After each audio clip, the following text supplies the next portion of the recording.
You're listening to Travel Bubble with me, Matty Dias. The world's locked down and travelling isn't really an option.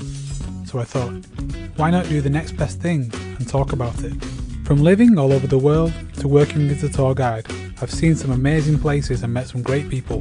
Each week, I'll speak to globetrotters and industry professionals about their travel bubble choices to provide you with post-lockdown inspiration and top travel tips.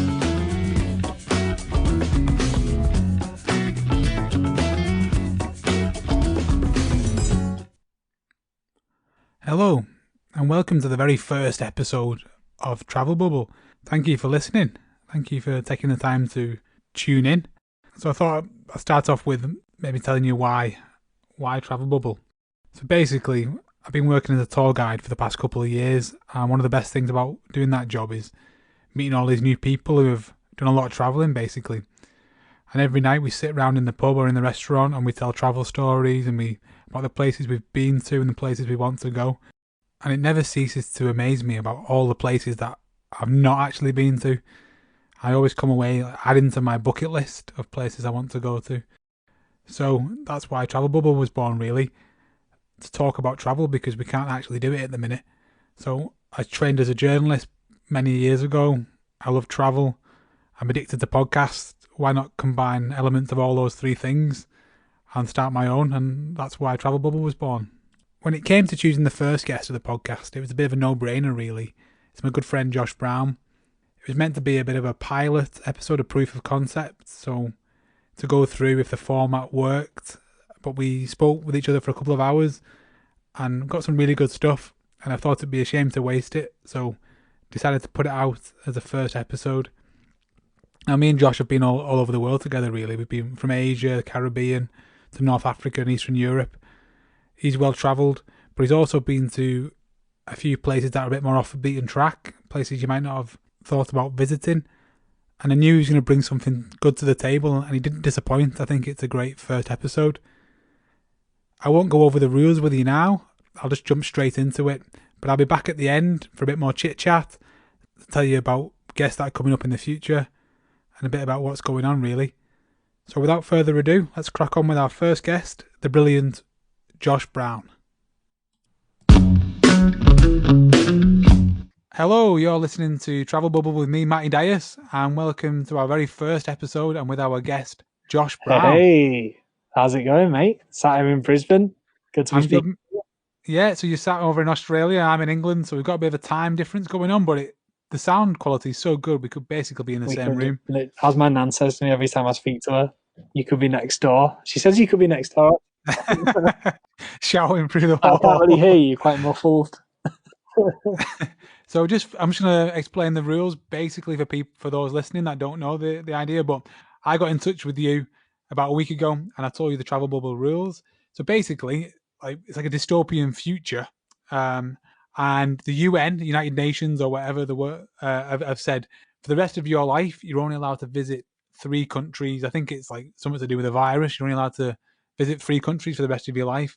They have to be places you've been to in the past, and you've also got a 4th country, which is the wild card, which is a country that you've never been to, but again, that you're allowed to go to. So in total, there's going to be 4 countries, and we'll just talk a bit about those countries and why you've chosen them, and things to do and things to eat when you're in those countries. Does that make sense? Sounds good to me, mate. Perfect. Let's start off.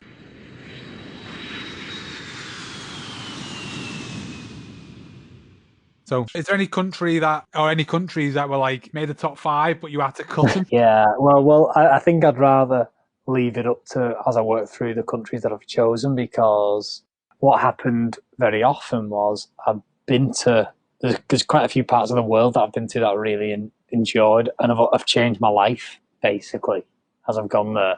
Yeah, and we all love Wales, don't we? Yeah. I thought I didn't think you knew about that life-changing experience in London, no. But no, so because of that, I'd been to other countries in areas of the world, and then you start going, I loved going here, but hang on, I can only go there for the rest of my life. So I need to choose one. And why am I going to choose one in this particular part of the world? Blah, blah, blah. Yeah. And that's why Yeah, that's why Cardiff came up top So, because it's a good student nightlife. so yeah, it wasn't an easy decision. No. It wasn't an easy decision, no. Have you done your list in any particular order, or is anything like have you done like a third, second, first? Um, Looking at it, I think I've got a decent idea of which order I'm going to read them in.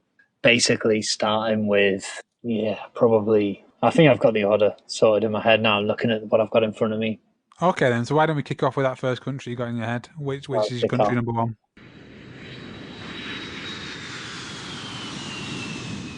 So, country number one is a bit of a smart ass response. I've gone for India. Okay.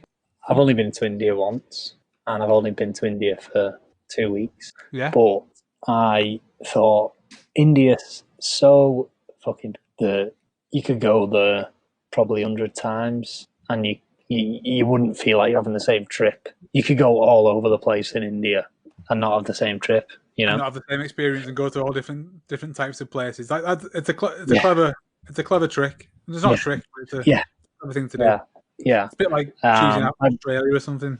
Yeah, exactly. But I think even with India, you've got that cultural diversity stuff going on that you would genuinely feel different. The food would be different.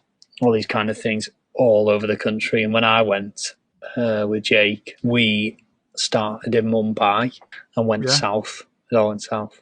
It did actually go a bit south. I got food poisoning, but well, I don't know if it was food poisoning. Anyway, we'll get on to that in a minute. Yeah, went south. Went south from there. Mumbai's South India officially, so we didn't even go into the Oh, so north. you Didn't go any started south further and north. went No. went further Started south. south, and then when you start googling South India, you look at like, oh, we were looking on Rough Guide and all these kind of things. Or Kerala and Kerala, it's probably I think it's pronounced, and you've got Chennai and all these places, and we didn't actually even go anywhere near them in the end. Like there was all these crazy bits of history and cultural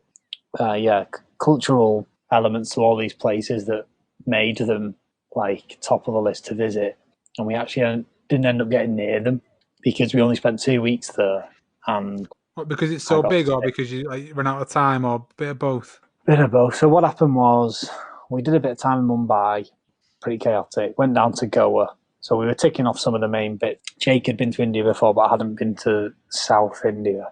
I'd never Okay. been before. So we went to Mumbai for a bit. Then we went to Goa. Then we went. Oh, there's this place called Hampi, which is like for some reason a number of people told us it's the rock climbing capital of the world, which is like bouldering capital of the Bouldering, world. yeah. Okay. Bouldering, which sounds quite niche. I don't know if anyone's trying to take that title, but it was quite bouldery. There was lots of boulders, Yeah. and it did look really cool in that sense. So we went there, and then we decided to hire some scooters. Went out scootering around, which was quite probably a bit brave for me and Jake, to be fair, and stopped off somewhere to get some food, and it was on Google. It was on Google Maps. Like, did it exist? But when Yeah. we stopped there, there was no one there. It was like, oh, fairly well rated on Google. This seems okay. But it was one of those examples where like you're in a country that isn't, I don't know, typical Western country where you see, oh, there's a 4.5 star rating on Google. I'll walk there, and then you see the restaurant and you go inside. It's like, yeah, I guess it doesn't work like that everywhere, right? Yeah. You see that rating, you go there, you can't even find the place or anything. So this was like someone's house. There's no one there, and then like we saw like someone walking around. We're like, "Oh, are you serving food?" And then they open these gates, let us in. It was just someone's backyard, Yeah. and then they were like, "Oh, we're just doing this food." Brought out this food, this cold rice. For some reason, it was cold. You could tell it wasn't meant to be cold. And some other food. We start eating it. Think, this is a bit. This doesn't feel great. But she sat there staring at us for some reason, so we're probably just going to have to eat it all anyway. Like our politeness. Um, yeah, applying this. And what kept happening through the meal was monkeys kept jumping down, coming near by, and she'd run out with a pan, start smashing a spoon on the pan, and scaring the monkeys away. You're So like, that oh, was like okay, her this is job. well, she cooked as well, but maybe that's why Oh. the rice was cold. She was too busy doing that. But obviously, it made for quite an interesting meal. And then next minute, monkey jumps on the table It's just a distracting experience, not necessarily enjoyable. It's probably a novelty at first, and then you're like, actually, it's difficult to eat because the monkeys are jumping around. Yeah, like I'm the same down here with seagulls. Like you're on edge if you're eating it, but like You're on monkeys edge. probably worse. I don't think seals are ever a novelty though. Like they're probably never. No one's going, oh, that's funny. That's Yeah, nice. no, yeah, there's always constantly hated. Oh yeah, yeah, I always hated. So the monkey jumps on the table. We're like, oh, monkey's really close here. And then Jake's like, oh yeah, it's holding us. What's it holding? A stick? Looks like it's about to hit us or something weird. And then it was one of those horrendous moments where your eyes just sort of training and you realise that what's actually happening. And what was happening was the monkey didn't that its right arm. It's so clear in my mind. It's horrendous. Its right arm from the elbow up, all the flesh had gone, Oh my. and we were just looking at its bare bone, and it was eating the remaining flesh off that bone. There wasn't Oh, much of it. It was picking it off itself and eating it. I can see it so clearly. and you're And sat there eating as well. it's sat on the table with us. We're thinking it's funny, monkey, ha ha ha, and then realise it's eating its own skin. Oh my, I don't like that. It was. It's one of the worst things. Oh, we literally could barely speak about it, and then we got out of there quick. And anyway, that night I was really, really ill.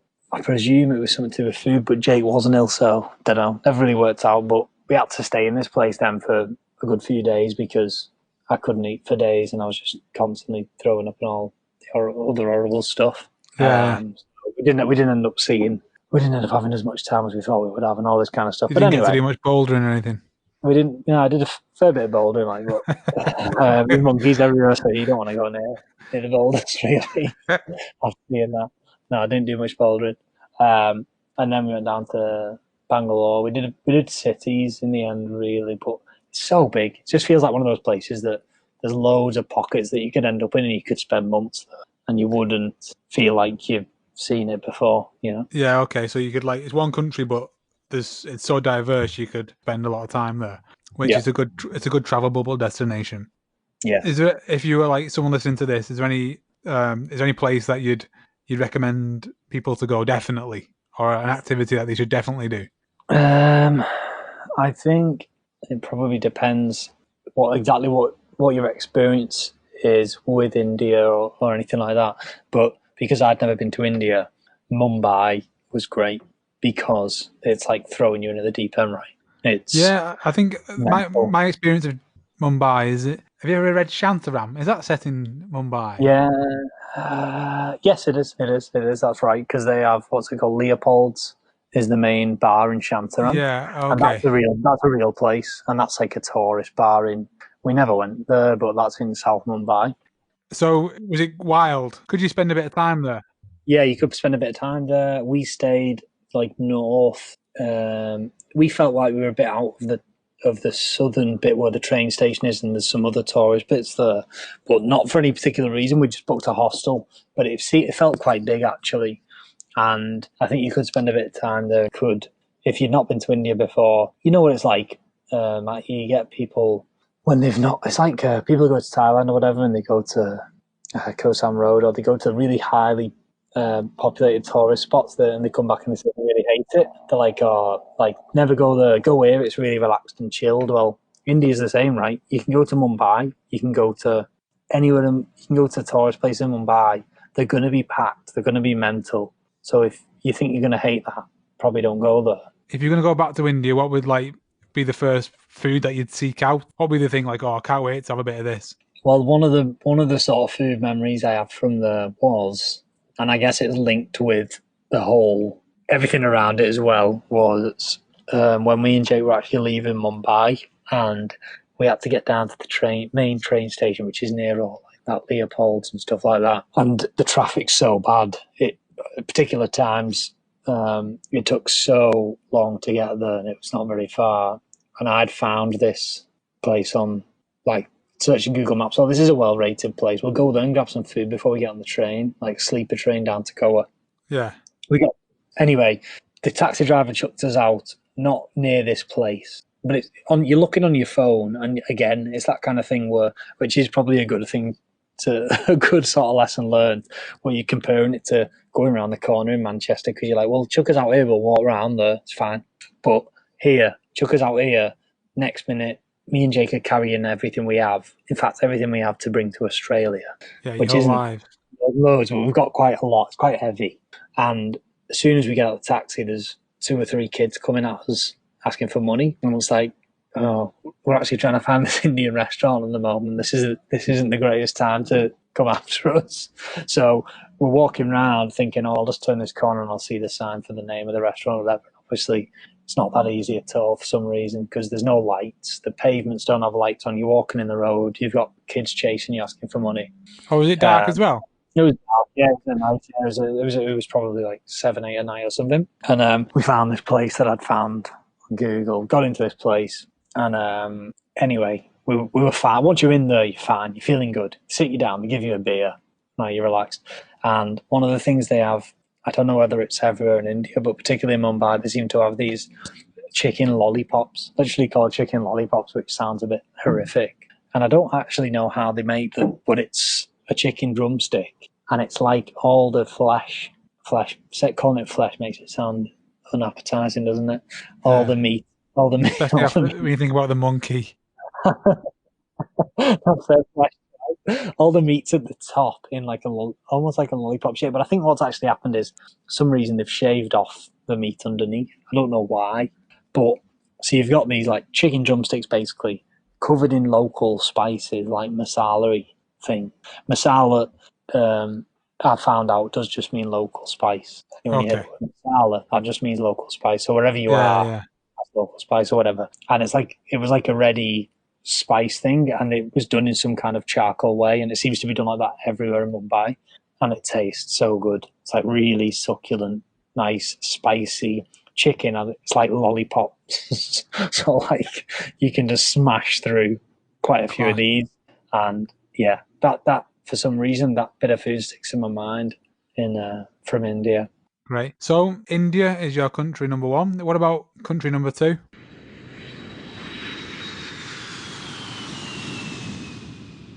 Okay, country number two. So one of the places that I've visited a number of times with you, Matty, as well on occasion is the Caribbean. Yeah. I do absolutely love it. Uh, my first experience there was Barbados, like quite touristy, but it's still you still got that feel of being in the That Caribbean. Caribbean vibe, yeah. That exact Caribbean vibe, beer on the beach, beautiful paradise-looking Yeah, beaches, really beautiful, yeah. um, and it just seems like the life, right? Yeah. So I love Barbados. So I went to Jamaica as well, like on the reggae and stuff like that. So I went to Jamaica, which it's got so a lot of cultural history there, and it's much bigger than some of the other islands. Yeah. And I had a really great time there. And then we went to St. Lucia as well before we went to Barbados, which was a brilliant trip. One of the main differences, St. Lucia is like really hilly and green, isn't it? Yeah, it's so verdant. So it looks great. Like it looks amazing. You can stay in all these places that overlook beautiful. And them Uh, two pitons, like, are just so, like, the two, like, yeah, mountainy things are so, like, striking yeah, out there. Like, they're so striking. Yeah, exactly. Yeah. So that was a game changer as well. Actually, I definitely want to go back there at some point, but I know I can't in your rules. no, you can't, mate, Um, sorry. sorry about that, mate. And but then I also went to Trinidad Tobago, Yeah. and I've realised I've calculated that Trinidad and Tobago is my best Caribbean island choice for this game. Okay. I thought Yeah, you would have gone Jamaica. well, I can tell you why. I can tell Go you on. why. I was still Trinidad and Tobago, so I went to Trinidad for Trinidad Carnival, and Yeah. Trinidad is like the guys there are just like the people there are just either raving at Carnival, living their life, or they're gearing up for the next Carnival. Everything's basically about Carnival, Yeah, and that's just life. that's just life. And you get so into that when you're there that when you leave, you actually genuinely have shit. What they actually have a word for this for like after carnival. There's a word where you feel down. Um, Okay. Googling at the moment, see, Like post-carnival depression. but it's like post carnival blues kind of thing. But they've got a word for it in Trinidad, and yeah, so that Yeah, they just live for that. So that, in terms of like a party, Caribbean island was an absolute game changer, and they have their own music style there, or own music genre called soca, which if you're on that island, Oh you yeah. become obsessed with it, and if you're anywhere else in the world, you don't really know it exists.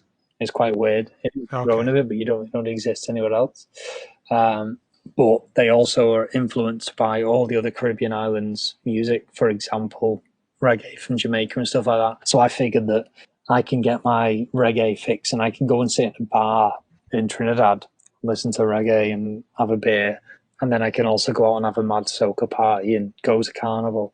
And when I want to go to a beach and have a couple of beers and relax on the beach and stay in a nice, beautiful house on the coast, I can go to Tobago, which is part of the same country, Trinidad and Tobago. And Yeah. Tobago's got Tobago's a bit like Saint Lucia. It's completely green, rolling hills, green trees, amazing. Like, you know, these kind of Instagram villas that you see with someone in an infinity pool looking over. Oh, okay. Yeah, that's you Tobago, can get that there. Tobago's all of that. So, Oh, okay. and what tends to happen is, How big is well, how big is like Trinidad compared to Tobago? What's like the are they two separate two separate islands? islands. Tobago's smaller. Trinidad's like, I think, I Long would and thin? say, Is it long and thin? no, it's like a triangle. It's like a triangle inverted, and it's something like, I think the Port of Spain, which is the capital city. Maybe it's something like 5 hours, 4 hours, 5 hours drive to the southern point or something like that from there. Um, but it's the southernmost Caribbean island, or Caribbean country, should I say? Because there's two islands.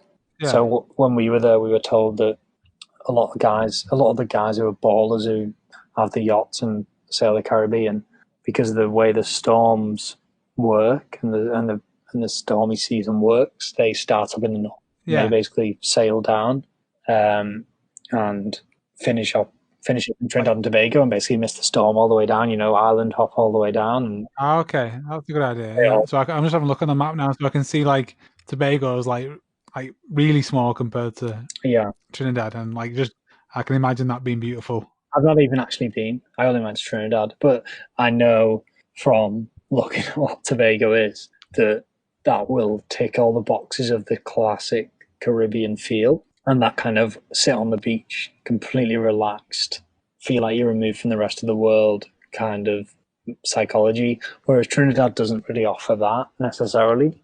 Trinidad's got a big city and they've got money from oil there and stuff, so it's there's stuff happening there. But Yeah, so you could do like your beach vibes in in Tobago. Tobago. But if you're there for Carnival, like that experience in itself is life changing. Is life changing. Like, So that would that be the activity or the thing to do? oh, 1,000,000%, 1,000,000%. Like, you couldn't even imagine. So what happens? Like, what month is it? February or? Yeah, February. Yeah, February. It moves. It's around. It's to do with Easter. It's linked to Easter, but yeah. And you have to book tickets and stuff, like, Oh or can yeah. you just go? I know I'm going to a festival. Like, I'm just gonna turn up in Trinidad. You can either just turn up and go around Port of Spain and follow the carnival, but that's not super common compared to other big carnivals. Like, you go to like Notting Hill Carnival, for example, in London, and most people there have just turned up, and there's some like bands who are dressed Yeah, and everything and dancing through the streets. Most people aren't doing that, whereas in Trinidad, that's more the norm. Like, before we went, we signed up, we paid, and it's not necessarily cheap either. It's a fair bit of money. It was somewhat like, it was 200-300 quid to pay to be in a band, and that's not us paying foreigners yeah, prices. That's the price. So people are saving a lot of money to be in. They call it a band, but it's just a float going through the street playing music. Everyone's dressed in the same colours in a similar way, and if you want to be one of these people that you'll see on the main pictures that have all the almost like a peacock, you're paying a lot yeah. of money for that. You're probably paying £1,000 to get that costume. But different bands, it's very competitive actually.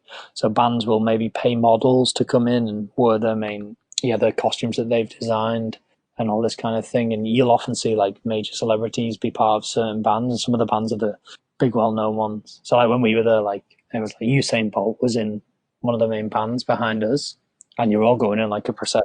Okay. And people thought, So you think of a band like like a float. So you're in like that That's float, exactly right. They like use the word, but it just means float. It just means float, and it's quite common to get involved. how did you choose yours? To be honest, I can't think how we did it. I think it was probably money based, and we found one that was fairly reputable. Like it'd been there for years. It was one of these like old timer bands that wasn't necessarily going to win Yeah, because it wasn't pumping all the money into being a super like showy one, but it wasn't a dodgy one, and it was going to do the trick. So we yeah, paid for it okay. up front, and then we got there, and you have to go and pick up your costume on a certain like couple of days before. But it's so crazy. I could talk about Trinidad Carnival for so long. We probably shouldn't leave on Yeah, and I know the answer to this question, but if there was going to be a food that it. you'd eat when you get there, what would it be? Well, yeah, you do know the answer to this because I've forced you to try it, and I think you can appreciate how good it is Yeah, as well. Doubles, yeah, I'd love one of them right now. It'll be all right. That one. something that again is one of these because of the way the island is. Unless you're there, you don't see much of this culture in many other parts of the world. Particularly again around soca, the music type, but also this food doubles. It's like curry chickpeas. In the reason it's called doubles is because there's these two like roti type flatbreads put together, and there's curry Yeah, chickpeas on top of that, and then there's a bunch of different spices depending on how you want to go about it. You can ask the local vendor. Typically, the terminology they use is you ask for slight or heavy, and that means the amount of pepper, i.e., spice, you want on there. So you'll be like, oh, one double's heavy, and they do this so quick. Like you need to YouTube this stuff. Just watching it is an art form in itself. They chuck everything on, whip it together, and it sounds bizarre, but you end up with this like beautiful sort of doughy curry chickpea spicy snack. And on the street in Trinidad, sorry, is might be 50p or something like that, and you could just live off those. You could just live off those, and we tried them in Barbados, right? yeah. We had some in Barbados, and like I think we went back 2 or 3 times, didn't we? In Yeah, a so week. it started to spread around the Caribbean, but you don't necessarily see it that much around the world. I mean, even in London, there's only one.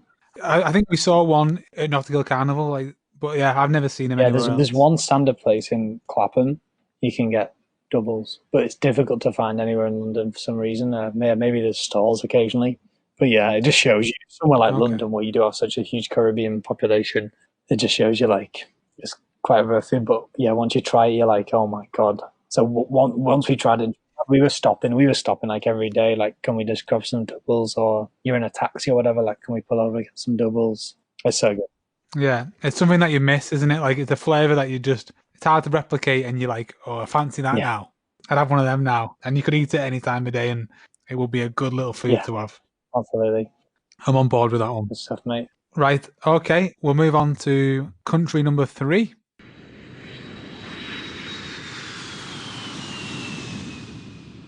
Okay, country number three. So I went through a similar thought process to my country number two with Trinidad and Tobago, where it was an area of the world that I've visited a number of times, and I was trying to work out how I can parcel that up into a nice one visit country. So this Yeah, was yeah. around like the sort of central band of Africa, going to like out West Africa, went up into sort of Nigeria, Ghana.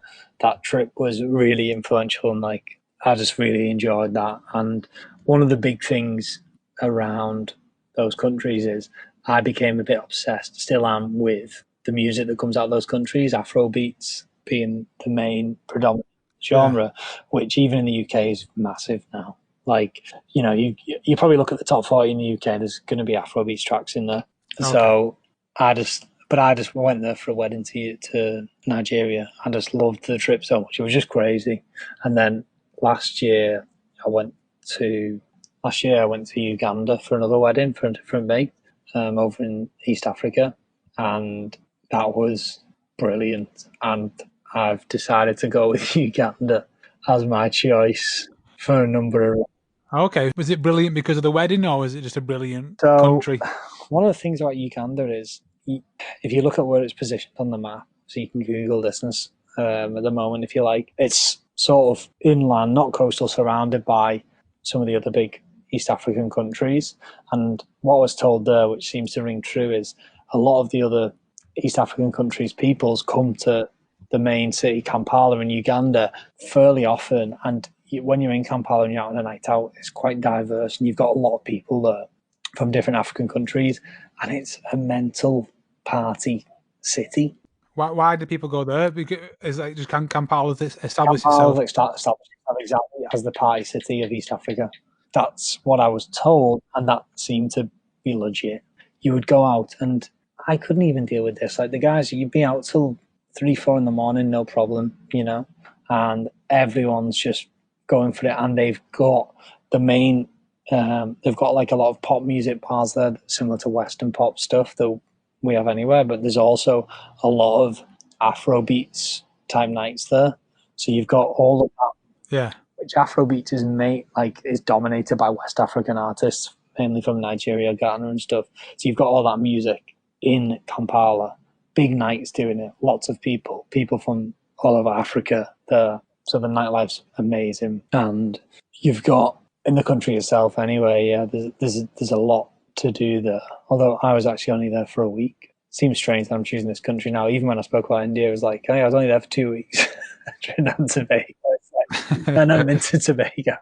But yeah, it was thought out because, yeah, for me personally, I can tick off those boxes of getting to Afrobeats nights, having some of the best nights out I can have on the whole of the African continent, right, in Kampala, where you just have these crazy, Yeah. crazy nights out.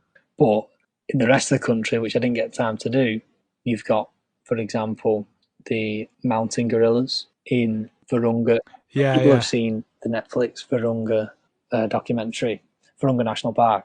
That national park, I believe, borders a few countries. One of them's like Democratic Republic of Congo, which isn't somewhere you want to go as a tourist. I don't even think you really can at the moment. But Uganda's one of them.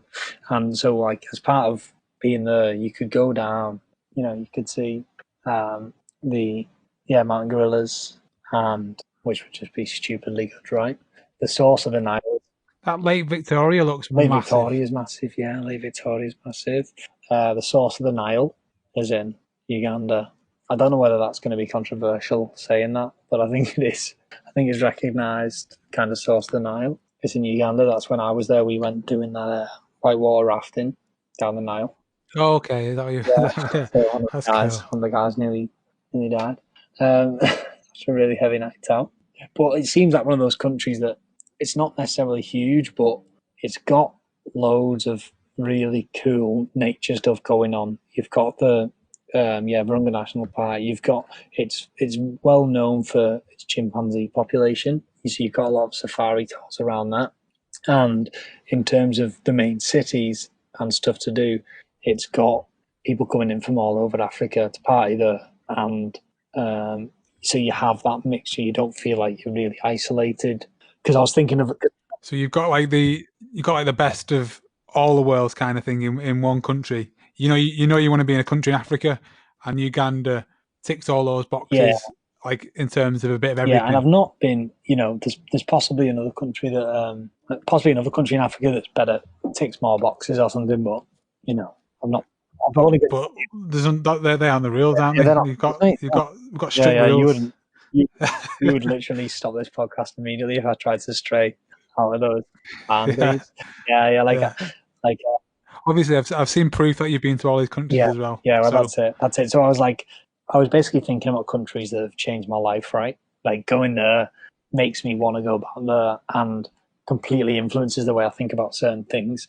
Going on that trip to West Africa, the first one where I went to Nigeria and Ghana, was life-changing. But would I want to go back to Nigeria every year? Absolutely not. It was chaos. It was absolute chaos and hard work for me. Time. So I'm trying to find one that ticks the right boxes, and I think somewhere that you would like to go. Somewhere you would go on a holiday with to the rest of your life. Yeah, exactly. And I think so. Uganda's going. Okay, so what would you say? What would you say was an activity that someone, if they were going to visit Uganda, what would the activity be that they should do or they must do? Well, I think I've not done it. Again, I keep prefacing this. prefacing sentences with this phrase. I've never done this, but I reckon go and see the mountain gorillas from the national park. You know, Yeah, yeah, okay. that's gotta be a Let's go. But I think you've got to like get passes in advance. There's only so many passes per maybe, but year. I think it's So very possible, mate. I think it's very possible, certainly in Uganda. But this yeah, if you turned up, you're gonna it's in the get like you be yeah, able it's to in the go. hundreds in terms of mountain gorillas that are left in the wild. Like it's in the hundreds. Like, Yeah, like, if you're there, you're gonna go and do that, are you? but it isn't. Yeah, but it also it's one of those things that you don't just say, "Should we go see mountain gorillas on Tuesday?" It's like, oh, it's a 5 day, £2,000 trek or something like that. It's a big it's a big thing, Yeah, yeah. and maybe I think the passes are like 500, £600, like just the like the right, permits. They're not cheap at and it's all. Like just the permits to get into that bit of the national park. So like you'd have to like you say, you couldn't just go and just go. We'll go there on no, Saturday. Like you plan it, wouldn't yeah. you? But definitely a bucket list thing Yeah, to and it's do. one of those things where if someone did say they could do it for 200 quid, you probably wouldn't want to bother because because one, it's gorillas; they might rip you into shreds, and it's right on the border with. I remember reading a news article, not I think it was around the time I went, and they'd taken one of the tourist tour groups had taken tourists over the border into the Democratic Republic of Congo, and they've been taken hostage, basically. But that seemed Right. that what the more I read about that, that was like a mental thing in terms of possibility of that happening. How they've ended up in that situation is incredibly rare because the scale of this national park is ridiculous. But anyway, yeah, you don't want to scrimp on that. But I think Do you want to scrim? Yeah, I'm just looking. It's $700 per person in okay, 2020. So like, but yeah. So you want to be paying around that, don't you, or yeah, a bit yeah, more? yeah, yeah, yeah, definitely, definitely. And what about a Ugandan food that you'd eat? Well, again, thinking about what we did when we were there, we were because I was there for a wedding. We were pretty much hammered every day. Every day, every night, in the run up to the wedding, every single night there was a party, which seemed to be the custom over there. So, what turned into the sort of hangover food somehow, which doesn't, thinking about it now, doesn't necessarily sound like a cliche hangover food, was something over there that they call a Rolex, which sounds Okay. quite glamorous, but actually it's Does. actually just rolled eggs. That's why it's actually just rolled eggs, Okay. and it's really good. Right, all they do is basically a rolled omelette. They make it loads of places on the street. They'll crack a couple of eggs onto a hot plate. They'll put chili, tomato, red peppers, a bit of seasoning in there. Quickly fry it. Basically, turn it into an omelette. Roll it up and stick it in like a paper roll. So you've got Yeah. Okay. I can imagine a it now. tasty, Yeah. spicy, eggy sort of yeah, like the version of McDonald's quick snack kind of thing. And it was like 50p. I think it was about I think it was probably 1,000 or 2,000 Ugandan shillings, which I think 2,000 is about 50p.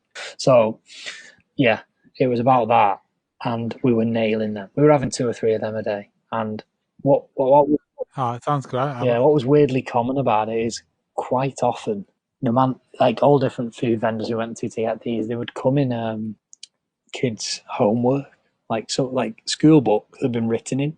I don't know why that was What wrapped up wrapped in up that? in that, like a sheet that was someone's maths homework or something, Which, yeah, you start thinking, oh, is there something weird about this? I don't know.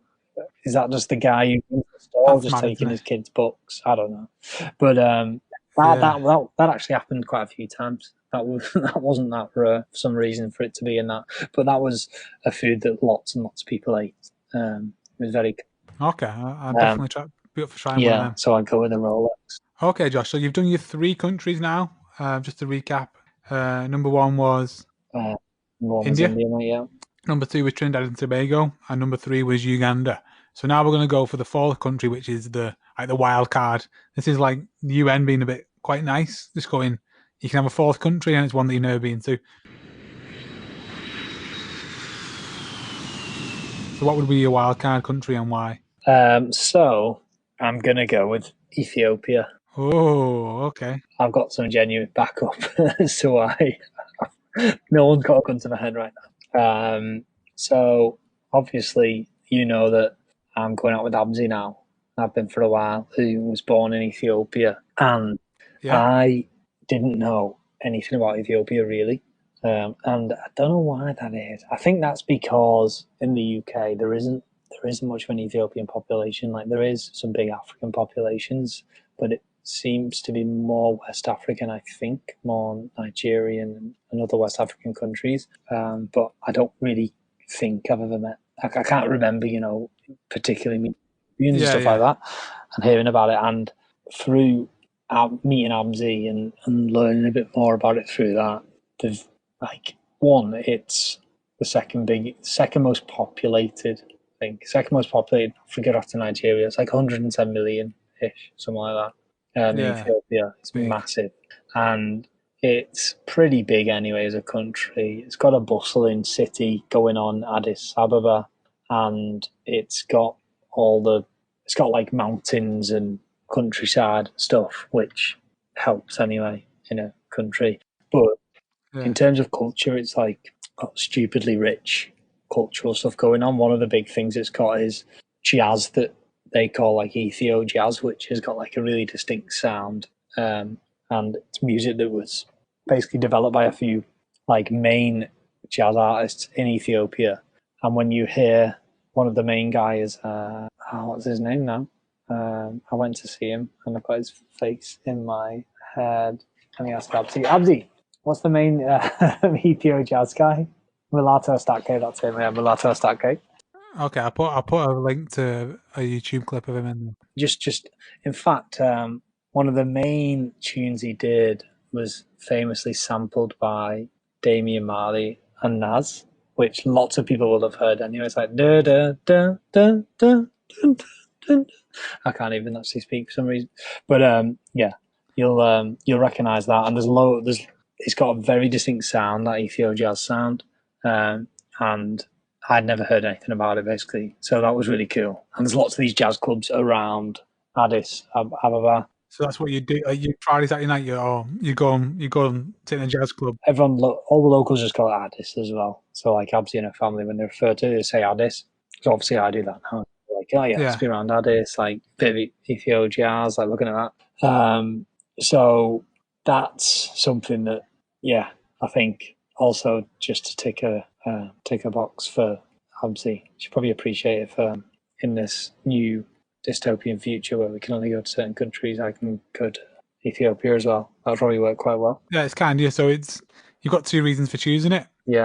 but it's definitely a country worth visiting. It's on my list. Thinking about the reasons why I chose chose Uganda and all that, like Ethiopia is somewhere that it doesn't really have those links to like the predominant East African and West African countries. It seems to have its own cultural stuff going on.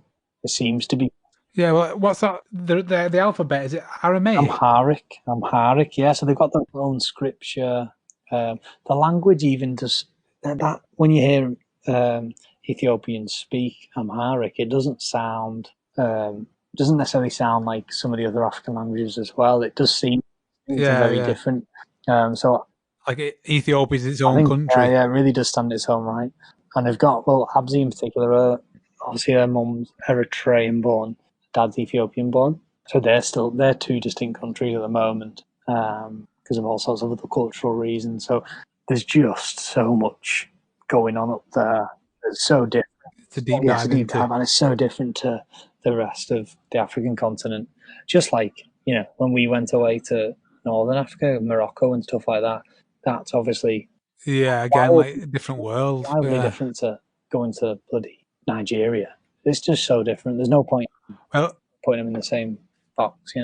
one of the things I'd like to do going forward is to do like travel bubble specials, which are like deep dives into countries with people from that country. Yeah, So like maybe get Abzi on to speak about yeah, Ethiopia, and like I try to get people from that country, and like just I can ask all sorts of stupid questions of like stuff that I yeah, don't know to try and get to yeah. the bottom and trying to find out a bit more about Ethiopia, That sounds good. basically. If You she's must up for have that, quite a so that few guys as well who you can call on for that kind of stuff. Like you must have some all sorts yeah, of it's not corners of the world that you can just go. Well, we'll just do a 20-minute special where we just talk about weird stuff. Well, not weird stuff, but we talk about in detail about in your Yeah, country.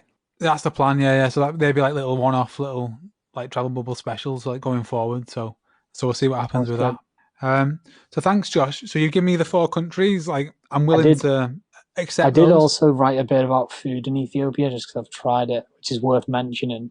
Uh, Okay, yeah, yeah, oh, yeah, definitely. it's not What? like a Yeah. food that everyone should try because I've not been to Ethiopia in that sense, but I've been to plenty of Ethiopian restaurants now with Abzi, and Oh, but yeah, they definitely try should it. try it, shouldn't they? The main thing they eat everything with is a bread like thing called injera, and it's like a crumpet, a fermented bread. It looks a bit like a thin crumpet.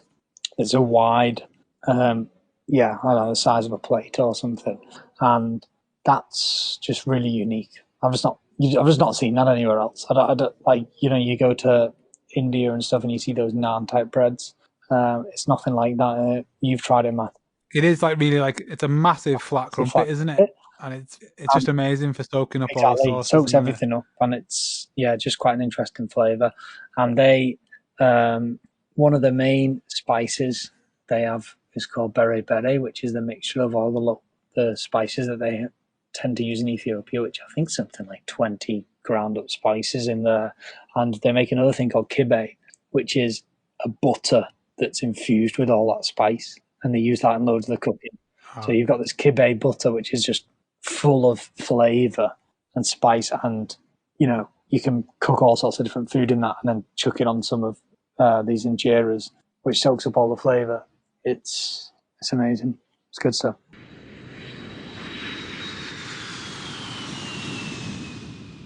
I've got a couple of questions just to finish up. I like buying stuff when I'm abroad, like, and I've got like my weird shelf of stuff that I like that I've collected over the years. I was just wondering if you got like your best souvenir you've bought on your travels so Yeah, far.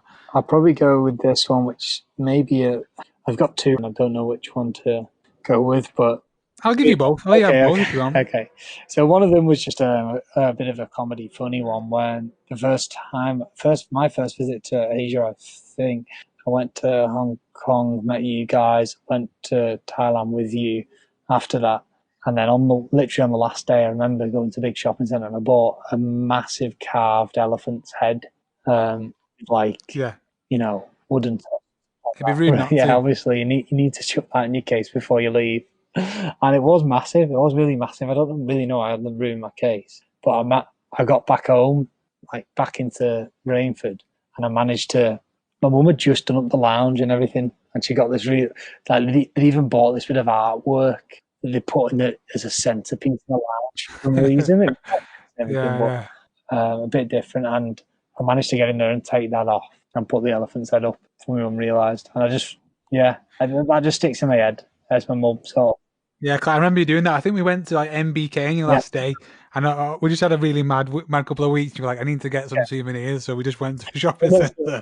I think you spent like an hour just buying loads of stuff. and yeah, I think we were disappointed with the whole experience, really, coming in, seeing the elephant's head on the wall. And it'll still be in my parents' house right now as we speak. And they'll probably see it. Yeah, It's definitely not see on the lounge wall anymore. That only stayed up there for about 20 minutes. But she probably sees it every now and then and just thinks, oh, when's what are we gonna do with this? Like, is Josh gonna take this at some point? yeah. I don't know. That was one of them anyway. No, it's definitely worth keeping. Another one was a mirror I got from Morocco that was probably like, I'm just trying to think of a good comparable. What's bigger than like A2? Like, does everyone know about paper sizes? A2? Yeah, Maybe it's like an 8. is A2 like 4 pieces of Yeah, A4? yeah, double A3 or double Yeah, A3. Or half A1. It depends how you want to go about it, really. yeah, So, yeah, like, yeah. say it was about A2, the full mirror size, but actually the actual mirror bit of it was half that in the middle, and all around the outside was camel bone, and it was camel bone mirror, basically, which seems possibly a bit, I don't know, controversial or something, I don't know. And finally, I was going to ask you what would be the must-take item that you take with you? What was like the thing that you'd never go traveling without? I'd written down a couple of travel tips. Yeah, yeah, we combine it into travel Okay. tips then. Yeah, one of the travel tips, which now probably seems a bit redundant as a tip because I reckon probably everyone is actually doing this now. But I remember only a few years ago the idea of using just a travel using like a neobank, like Revolut or I think Monzo or any of those, just to take your money while you travel. It doesn't charge you anything to exchange money, and you don't have any worries about getting cash out anywhere. Is just something you need to do. Download one of those apps, load money onto Yeah, the. that's my main travel tip that I tell everyone. I tell all my guests when we go on But tours, like get yeah, I know Revolut. people still do. You'll have seen more than me. People still maybe carry a lot of cash, or they just use the bank. They just use like the NatWest card or whatever, and pay quite a lot in exchange fees and pay to withdraw money. Whereas you don't deal with any of that having one of these modern apps. And something like Revolut, you can see it. You can see the money coming out straight away. You know exactly how much it's cost you. And I've withdrew money on these things near a market in Lagos in Nigeria and in the middle of Morocco somewhere, and it works fine. There's no worries. It's going to work. And it's usually free withdrawals, like depending on what plan you're on. Yeah. I definitely recommend And doing yeah, that. maybe you want to take your normal bank card as a backup. Worst case, you're trapped. You can't. It's Yeah, not working for some reason, which I've not really seen happen. One of the good things about these things as well, the way the security works usually is through the app. So the app goes, "Oh, I can see that you're in Nigeria and you're trying to withdraw money there. So I'll let you withdraw money. That's fine." Whereas and if you lose your yeah, card, you've got you can make a new card on your phone straight yeah, away. all It's just those kind of things. It's yeah, you need to get something like that. The other thing I had was around getting scammed, harassed. Most places you go, even if you go to Spain on holiday, um, there's places you can go in Spain and people start following you and going, "Do you want to buy this bloody bracelet or something?" They'll just keep following you and they won't go away yeah, from yeah, you. But me and you might have been to places. Morocco's the sort of king of scams. There'll be people following you everywhere, asking you for stuff. Not necessarily like it's scary, but sometimes it can get a bit hairy. yeah, And I think in those situations, one of the best things to do is just look for a hotel or a guest house. If you're walking down the street, there's someone murdering you, coming after you, walk into a hotel or guest house. Some of these places, they're set up for tourists, but you don't want to walk into a local restaurant or bar or something because you're still quite vulnerable in there. But if you go into a guest house or you go into a yeah, hotel, what will likely happen is the person behind the desk in there will tell the person following you to sod off because they think you're coming in there to stay at the hotel. And then you've just got a bit of a breather space. If they've got a restaurant, bar in the hotel or something, you can grab a drink and you can work out your next move. Maybe you're just trying to find your own hotel in all this chaos and someone's following. yeah. And then they can always get you a reputable Yeah, taxi company to exactly. take you there, or even if you like you say, just get a breather there and you get off that street for Yeah. a minute and like you say, Yeah, plan your maybe next your move. phone's not working. I don't know. Maybe you're looking at your phone's run out of battery, or your GPS is being crap, or your internet's not working, and someone's just murdering you, and you're wondering whether they're going to like try and rob you or something weird. Just have a minute, get in there, and if you think, oh, maybe the person's hotel or guest house you're going into wants you to stay, well, maybe just try and buy something off them anyway. Maybe buy a drink off them or whatever, just so they're Yeah, yeah. So they've got some out of it as well. You've Yeah, not and you used can them. do that anywhere. You can do that in places that are sketchy. You can do that in places like somewhere in I don't know, somewhere that isn't very touristy. You can find guest houses and go in, and in somewhere like Nigeria, you can find a guest house. Go in. I'm 9 times out of 10 they'd be nice to you because like they think you are Yeah, staying there, or maybe they got a chance of staying there, so they want to tell you to get out, and yeah. So it's a really yeah, good top and they'll tip. immediately they'll the first thing they'll do is before they even know whether you're staying there or not, they'll think you are, so they'll immediately tell the person following you to sod off in the local language or whatever, and they'll probably know them anyway because they'll be in the local area, and then that clears you out and gives you a bit of breathing space. Yeah, it's a good top tip. So thank you very much, Josh, for coming on Travel Bubble. That was amazing. Thank you for being our first Yeah, guest on Travel Bubble. appreciate being invited on, mate. And Really enjoyed it. Sounded a yeah, bit thank you. professional. I don't feel like we had many Uh, laughs. no, we didn't. All right, mate. I'm going to let you go and get some food. But thanks very much, and thanks for putting so much Yeah, effort into it as well no and worries, mate. researching. Have a good one. Have a good day. So that was it. The very first episode of Travel Bubble with our first guest, Josh Brown. I hope you enjoyed it. I think he had some really interesting places on his list, and you can see that he really thought it through and really took the travel bubble rules seriously. But yeah, I know Ethiopia is definitely on my list of places to visit, and I'd never say no to going back to the Caribbean and giving Trinidad and Tobago a visit. Some of the things that Josh has mentioned, I'll put links in the show notes. So Mulatu song, I'll put a link to that, and I'll show you a video of someone making doubles. I might even chuck a recipe in there for you. So we've got some really great guests lined up. I'm going to get some of my fellow tour guides from all over Europe and all over the world on the podcast. So that'll be interesting because obviously they're tour guides and they've been to many places and they're also from different countries. So I'm really interested to see what they have to say. So if you'd like to get in touch, you can follow us on Instagram at Travel Bubble Podcast and on Facebook again at Travel Bubble Podcast. And don't forget to like us and subscribe on wherever you get your podcast feed. And tell your friends. And if you've got anyone that you think would make an interesting guest for Travel Bubble, do get in touch with me. Thanks, and see you again next week.